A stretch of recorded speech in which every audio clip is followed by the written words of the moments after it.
Hey, Ursula here. We're back to the good, the bad, and the ugly. I'm just going to show you what I'm starting with. All my potato bags are growing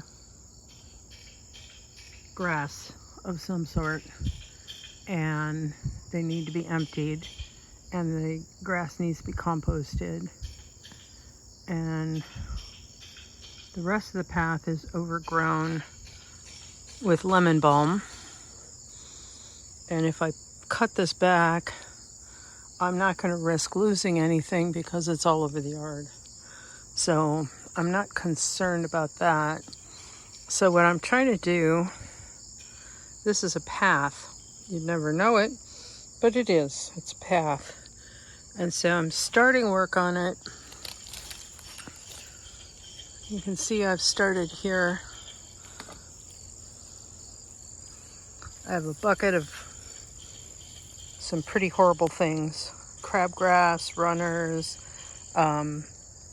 there's bindweed in there. There's whatever this grass is. All just kind of packed down in there.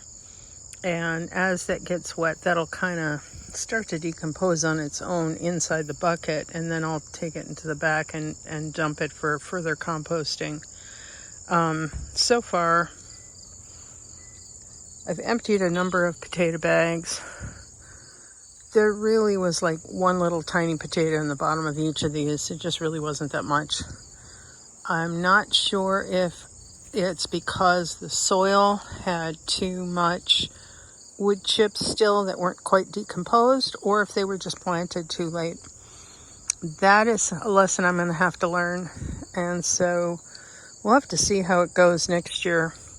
So what I'm doing right now, you see I got one more bag of compost. That is full of sawdust that is not decomposed. And I'm going to get some worms and toss those in and see if in the next 6 weeks we can't break some of that down.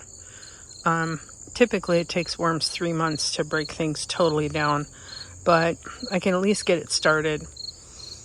I've cleaned up all the weeds in my fence line bed, and I still have some onions in here. I might let these guys go to seed for next year. This is chop and drop. I've just taken a bunch of stuff that did not have seeds or seed heads and just chopped it, and it can be mulch. It can just stay there. Nothing's going to grow. This is too shady at this time of year. The house, at about equinox, the house shades this whole section here for most of the day. So there's no point in trying to grow a fall crop in this area. This, on the other hand, does get some sun. So I put in some lettuce and some radishes, which are quick crops that I can still get in before fall. And then just to show you, despite cutting this back for a dye bath, this came right back and it's producing. The birds are loving it. I have some Carolina wrens that have been fighting back here with the cardinal. The cardinal still thinks that there should be cherries on the tree, but as you can see, they're done. They're totally done. But it's still hopeful. It still comes down every day to see. Meanwhile, the rest of this that needs to be done, it's not too bad yet, but it could use a quick cut so that sawdust can go down on top, fresh sawdust, and in between the beds here too.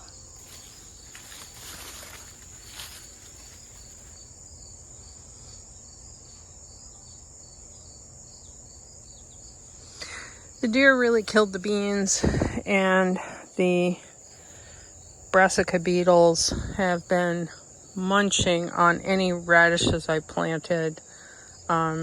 It's been bad, really bad. I killed a whole bunch earlier. The basil is doing gangbusters right here. This is the center section. Say that 3 times fast. And it gets more sunlight than that which is under the tree. Then I don't know what's going on. I planted acorn squash. They're not acorn squash. I honestly don't know what we're going to get there. They actually came from a seed mix that I planted, though. I just double checked the hills and they are marked and everything. So heaven knows. Heaven knows. Hopefully it'll be some butternuts. That would be nice.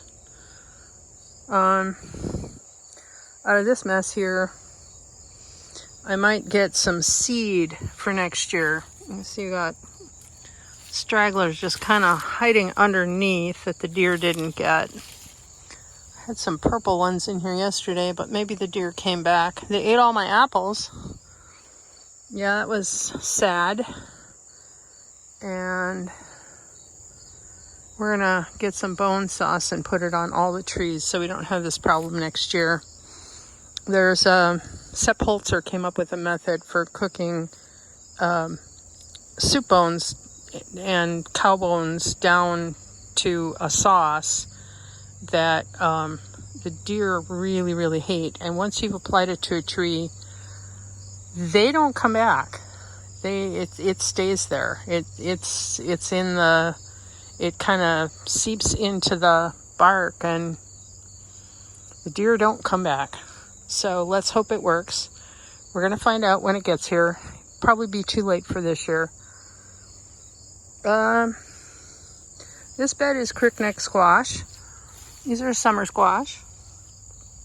I already have 2 in the house still, but there'll be some more coming out of this bed before too long.